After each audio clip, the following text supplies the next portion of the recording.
তো এখন দেখো dyeing procedure of direct dye on cotton, মানে কটন ফাইবারের সাথে ডিরেক্ট ডাই এর মানে ডাইং প্রসেস, হ্যাঁ এটাই। তো দেখো এখন একটা কথা মনে রাখবো, আমরা ল্যাবে যেভাবে ডাইং করছি ইন্ডাস্ট্রিতে কিন্তু ওইভাবে ডাইং করা হয় না। হ্যাঁ, তো দেখো ইন্ডাস্ট্রিতে ডাইং করার জন্য আমার ডাইং মেশিন লাগে। তো ডাইং মেশিনের কি ডাইবারটা হলো মেইন, তাই না?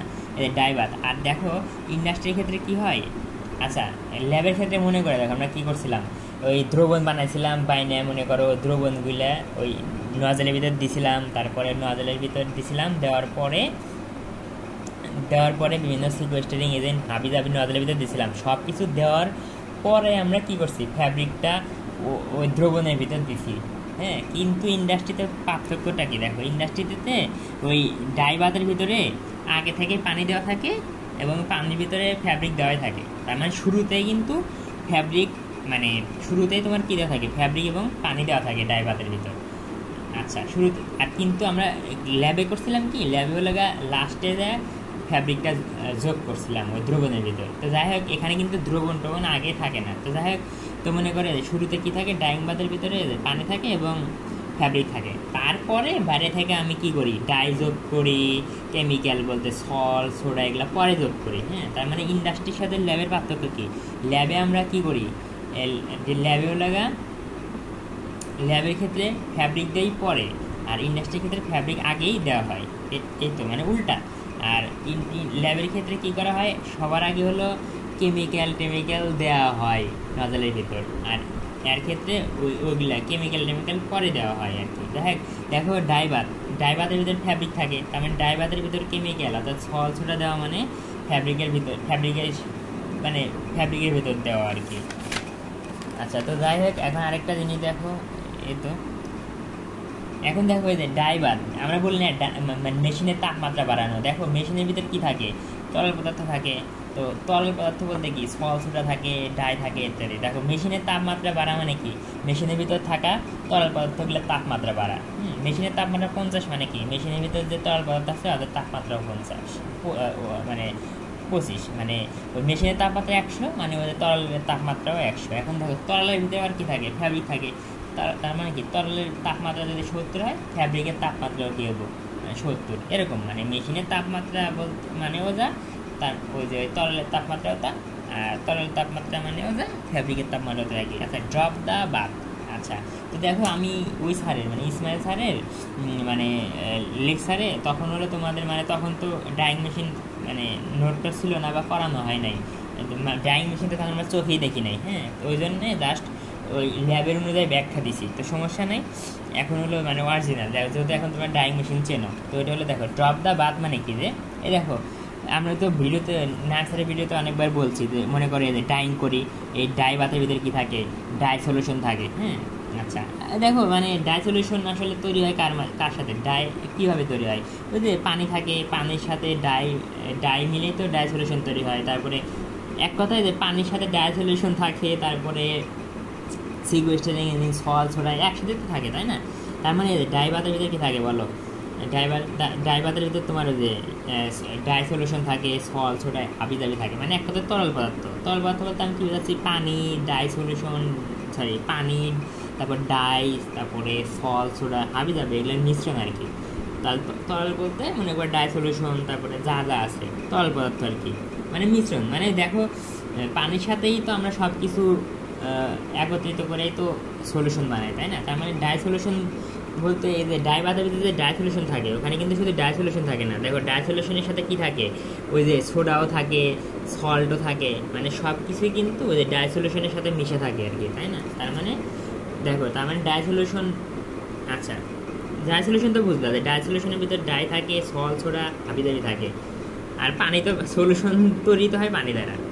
তো যাই হোক, তার মানে ড্রপ দ্য বাথ মানে এই যে মনে করো এই যে ডাইং করতেছো। হ্যাঁ, ডাইং করার সময় মানে ডাইং করার শেষে আমরা কী করি, ডাইং করার শেষে ওই যে ডাই সলিউশনটা থাকে, মানে তরল পদার্থ থাকে, তরল পদার্থ এই যে এটা পাইপ, এটা কী বলো তো, এটা নম্বর পাইপ, ওই যে ড্রেইন, মানে পাইপ করাছিলাম না, ড্রেইন পাইপ, এটা হলো তোমার ড্রেইন পাইপ। হ্যাঁ, তো ডাইং করার শেষে এই যে মেশিন থেকে তোমার এই তরল পদার্থ বের করে দিতে হয়। হ্যাঁ, তরল পদার্থ বের করে দেওয়াটাকে আমরা বলতেছি ড্রপ দ্য বাথ। তার মানে মেশিন থেকে তরল পদার্থ মেশিন থেকে তরল পদার্থ বের করে দেওয়ার থেকে আমরা বলতেছি ড্রপ দ্য বাথ, মানে ড্রপ মানে অর্থাৎ বাথকে শূন্য করা, মানে ডাইং করা শেষে ওই ডাই বাথ থেকে আমি কী করবো, ওই তরল পদার্থ বের করে দিব। তরল পদার্থ বের করে দেওয়া মানে কি, কিছুই থাকবে না, ডাই সলিউশন। আর ডাই সলিউশনে মানে তরল পদার্থ বলতে গেলে ডাই সলিউশনটাকে বের করে দিতেছি। হ্যাঁ, আর ডাই সলিউশন তৈরি হচ্ছে কি দ্বারা, পানি দ্বারা, তারপরে সল ছোড়া দ্বারা। তার মানে আমরা যখন ডাই সলিউশনটাকে বের করে দিতেছি, তার মানে পানিও চলে যাচ্ছে, কেমিক্যাল সব চলে যাচ্ছে। অর্থাৎ ড্রপ দ্য বাথ মানে ডাই সলিউশন, ডাই বাথ থেকে তোমার ওই তরল পদার্থকে বের করে দেওয়া। এখন দেখো কোল্ড ওয়াশ। আচ্ছা, তো দেখো ডাইং করার সময় এর ভিতরে কী ছিল, ডাই সলিউশন ছিল, মানে তরল পদার্থ ছিল। তারপর তুমি কী করলা, ড্রেন অফ করলা। তার মানে কি এর ভিতরে কিন্তু আর কোনো তরল পদার্থ নাই, শুধু ফ্যাব্রিকটা পড়ে থাকলো।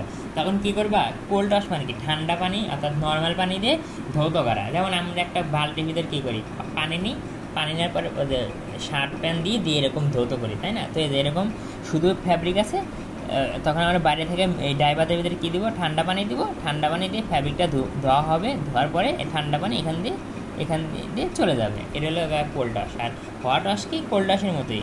তখন আমরা কোল্ড ওয়াটারের পরিবর্তে শুধু মানে গরম পানি দিব, গরম পানিটা ফ্যাব্রিকটাকে পরিষ্কার করে দিয়ে চলে যাবে। এই তো গেল। এখন আনলোড মানে কি, ডাইং করা শেষ, ওয়াশিং করা শেষ।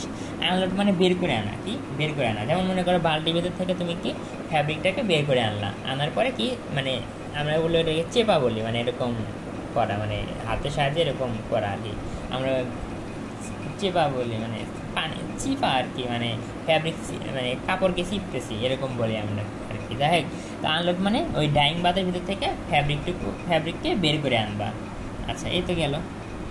আর আরেকটা বেসিক এটা হলো, দেখো মনে করো তোমার কাছে 500 কেজি সল্ট আছে। হ্যাঁ, তুমি চাইলে একসাথে দিতে পারো, আবার ভাগ করে দিতে পারো। মানে ভাগ বলতে কি, মনে করো প্রথমে 500 গ্রাম আছে, প্রথমে 200 গ্রাম দিলা, কিছুক্ষণ পর আবার বাকি 300 গ্রাম দিলা। মনে করো 1000 গ্রাম আছে, প্রথমে হলো 200 গ্রাম দিলা, বাকি কিছুক্ষণ পর বাকি 800 গ্রাম দিলা। এভাবে বিভিন্ন ধাপে এর সল ছোড়া এগুলো দেওয়া যায়।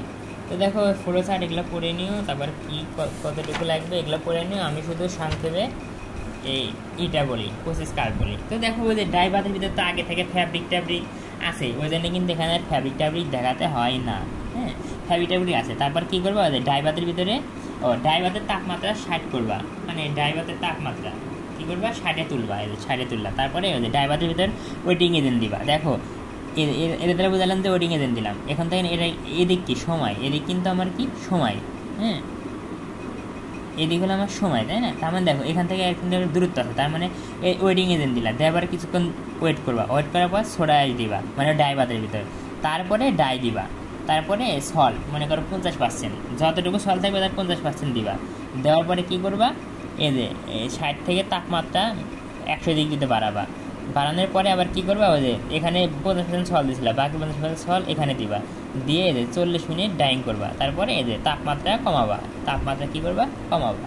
এই তো ব্যাখ্যা আছে, একটু আশা করি বাংলা পড়লে তোমরা বুঝতে পারবা আর কি।